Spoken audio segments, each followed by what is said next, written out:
তারপরে এখন এই জায়গার ওষুধটা খাওয়ার পরে ওই প্রবলেমটা এখন সলভ হয়ে গেল মোটামুটি। আর এখন দুর্বলতাও কিচ্ছু নাই। নর্মাল বাড়ির যেগুলো গাছ ওগুলো সবগুলো কাজ করতে পারে, করে গলারও এই জায়গায় অসুবিধা কিচ্ছু নাই। তারপরে এই জায়গার মেডিসিনটা হলো কোনো রিস্ক নেই। হ্যাঁ, পুনর্জন আয়ুর্বেদ হসপিটালে আমি 10 আউট অফ 10 রেটিং করছি। নমস্কার, আমার নাম বিজয় কুমার বর্মন। পেশেন্ট আমার বাবা মনোরঞ্জন বর্মন। আমার বাড়ি আসামে। ওনার বয়স 67। বাবার ক্যান্সার ধরার পরে 2023-তে।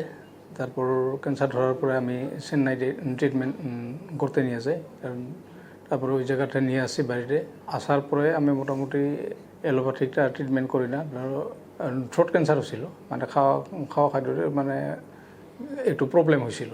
তারপর আয়ুর্বেদিক ট্রিটমেন্ট করি অরুণাচলে ট্রিটমেন্ট করার পরে আমি আবার শিলিগুড়িতে নিয়ে আসি। শিলিগুড়িতে টেস্ট করি। আবার ডক্টর বললো যে কেমোথেরাপি আর রেডিয়েশন করতে লাগবে। তারপর আমি ওটা না করে ফেসবুকে পাই এই পুনর্জন আয়ুর্বেদিক পোস্ট। তারপরে আমি কলকাতা পুনর্জন আয়ুর্বেদ হসপিটালে এখন আমি নিয়ে আসি।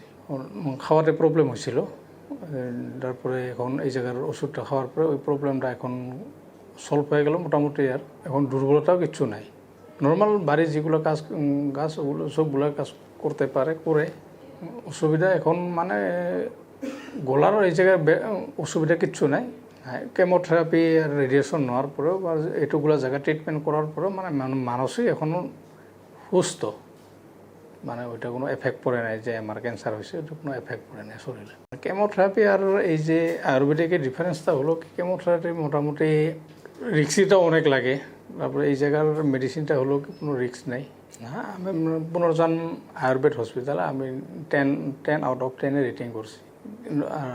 সবাইকে আমি এটাই বলবো কি আসুন এই জায়গার মেডিসিন নিয়ে যান। তারপর এলোপ্যাথিকটা অনেক ভালো।